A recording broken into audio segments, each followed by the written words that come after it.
السلام علیکم dear students, welcome to Punjab technical and science academy. میں ہوں آپ کا انسٹرکٹر محمد بن جمیل۔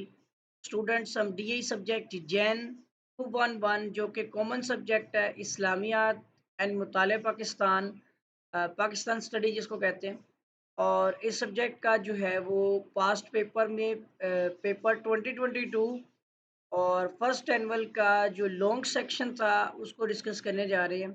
لانگ کوشچنز میں آپ دیکھ سکتے ہیں حصہ دوم تفصیلی سوالات، اور تمام سوالات آپ نے حل کرنے ہیں، بلکہ یہاں پر آپ دیکھ سکتے ہیں کہ پارٹس بنے ہوئے ہیں۔ کوشچن نمبر 2 جو کہ پہلا سوال ہے لانگ، جس میں دو ہیں آپ کے جز۔ پہلا آپ کا جو ہے وہ ایک آیت کریمہ ہے اور دوسری حدیث مبارکہ، تو آپ نے دونوں میں سے کوئی ایک کرنی ہے۔ سب سے پہلے آتا ہے درج ذیل میں سے کسی ایک کا ترجمہ تشریح کریں۔ اب آیت کریمہ ہے والذین هم علی صلاتہم یحافظون، اور جو حدیث مبارکہ ہے وہ ہے من حمل علینا الصلاح فلیس منا۔ ٹھیک ہے، یہ دو ان کے آگے ترجمے ابھی سماعت کرتے ہیں، ابھی تفصیل بھی آگے شامل ہے۔ ٹھیک ہے، اور اس کے بعد پھر سباق میں ایک سوال آتا ہے، کوشچن نمبر 3 دیکھ سکتے ہیں کہ معلم کامل کے 5 اوصاف بیان کریں۔ ٹھیک ہے، اور دوسرا ہے کسب حلال کی اہمیت بتائیں، اور کم از کم جو ہے وہ 6 آمدنی کے ناجائز ذرائع جو ہے وہ بیان کرنے ہیں۔ سوال نمبر 4 ہے تحریک خلافت کے مقاصد تحریر کریں۔ مجلس خلافت کا قیام کب اور کہاں ہوا؟ ٹھیک ہے، اس کے بعد آتا ہے 14 نکات کا پس منظر بیان کرتے ہوئے اس کی اہمیت بیان کریں۔ اب یہاں پر اس کی آگے ڈیٹیل دی گئی ہے، لیکن میں جو ہے وہ سارے ریڈ نہیں کروں گا، بٹ یہ ہے کہ آپ کو جو ہے وہ دکھا دوں گا اس طرح سے کہ آپ جو ہے وہ نوٹ کر سکیں۔ ٹھیک ہے، سب سے پہلے تو آپ یہ آیت کریمہ دیکھ لیں، جو پہلے کوشچن جو ہمارا پہلا کوشچن تھا، کوشچن نمبر 2 میں والذین هم علی صلاتہم یحافظون، اس کا ترجمہ ہے اور اپنی نمازوں کی پابندی رکھنے والے یا اپنی نمازوں کی حفاظت کرنے والے، اور یہ وہی ہیں جو اپنی نمازوں کے محافظ ہیں۔ کچھ ترجمے بنیں گے اس کے، ٹھیک، اور ساتویں صفت ہے یہ مومنین کی۔ سورۃ المومنون کے اندر جو ہے اللہ تبارک و تعالی نے مومنین کی جو صفات بیان کی ہیں اس میں ساتویں صفت نماز کی پابندی کرنا ہے۔ مومنین کی صفات میں سے ایک اہم صفت یہ بھی ہے کہ وہ نماز با جماعت کا اہتمام کرتے ہیں۔ اس سے پہلے آیت نمبر 2 جس میں نماز میں خشوع و خضوع اختیار کرنے کا حکم دیا گیا ہے، ٹھیک ہے؟ دونوں جگہ احکامات میں فرق صرف یہ کہ نماز کی حفاظت کا مطلب یہ ہے کہ اوقات نماز اور آداب نماز کا پورا پورا لحاظ رکھا جائے۔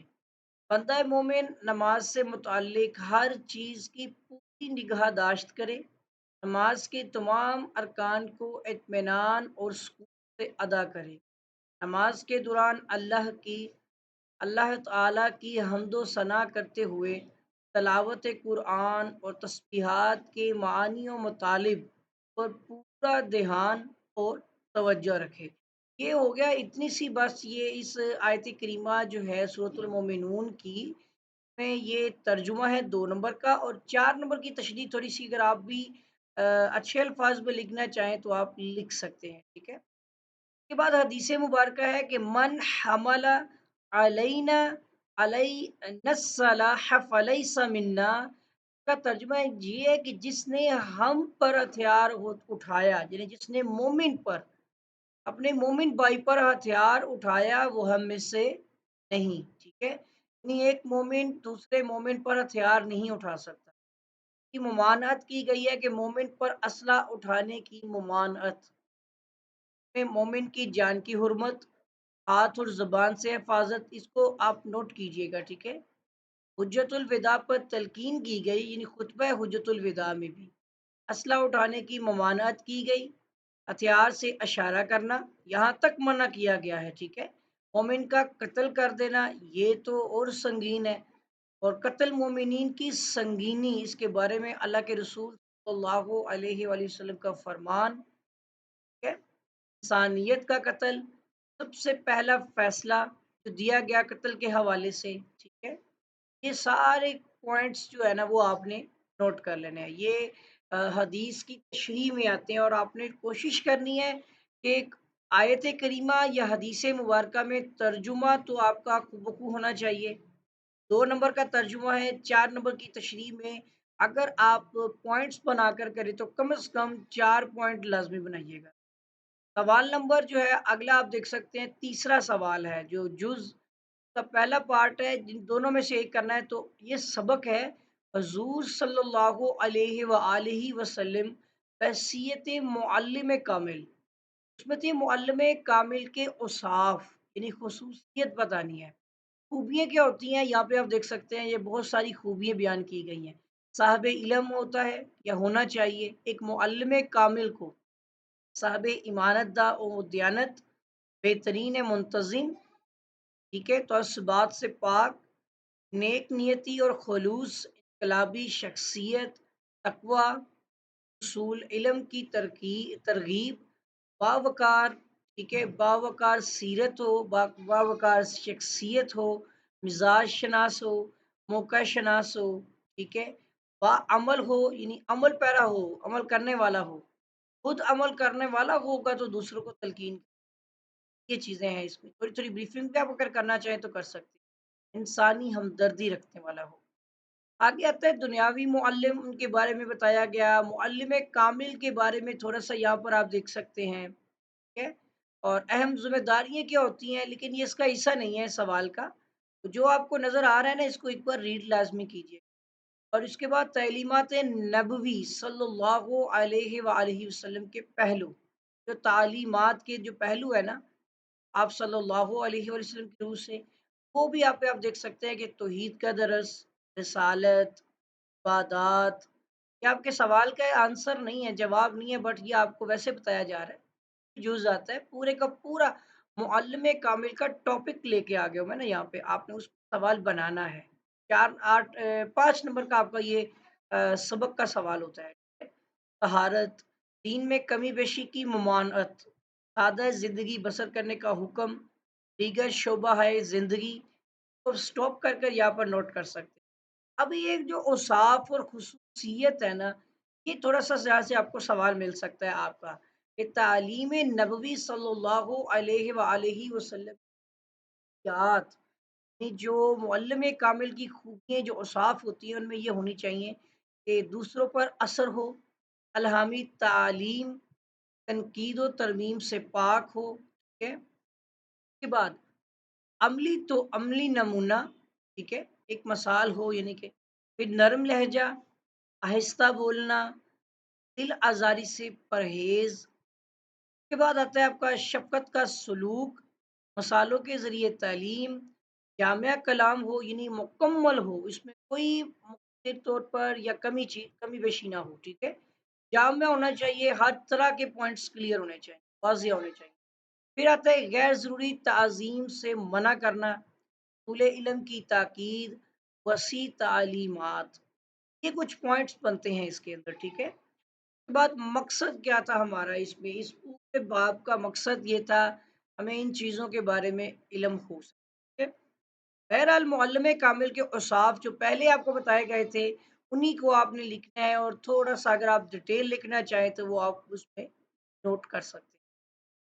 اگلا ایک آپ کا اس کا اس جز ہے یعنی کہ اگر یا تو معلم کامل والا آپ کر سکتے ہیں کہ صاف، یا پھر کسب حلال کے حوالے سے تھا اس کا مفہوم تھا، اور آئی تھنک اس کے ساتھ ہی بتایا گیا کچھ اس میں کہ حرام طریقے کی جو ہے کسب حلال کے اندر آتا ہے نا، جو حرام طریقے سے لوگ روزی کماتے ہیں اس کے بھی 6 طرح کے طریقے بتانے ہیں ہمیں، ذرائع جو ہے کن کن ذرائع سے لوگ کر سکتے ہیں۔ کسب حلال کیا ہے؟ کسب حلال کے معنی ہے پاکیزہ، جائز اور معروف طریقے سے کمانا۔ کمائی سے انسان اپنی زندگی کی ضروریات کو پورا کرتا ہے، رزق کو جائز طریقے سے تلاش کرنا، اس کے لیے کوشش کرنا کسب حلال کہلاتا ہے۔ اب قرآن پاک کی روح سے بھی بہت سارے حوالہ جات ہیں، حدیث کی روح سے بھی ہے، 3 پوائنٹس یہاں پر لکھے گئے ہیں، 3 قرآن پاک کی روح سے ہیں اور 4 پوائنٹ جو ہے وہ آپ دیکھ سکتے ہیں کہ حدیث مبارکہ کی روح سے۔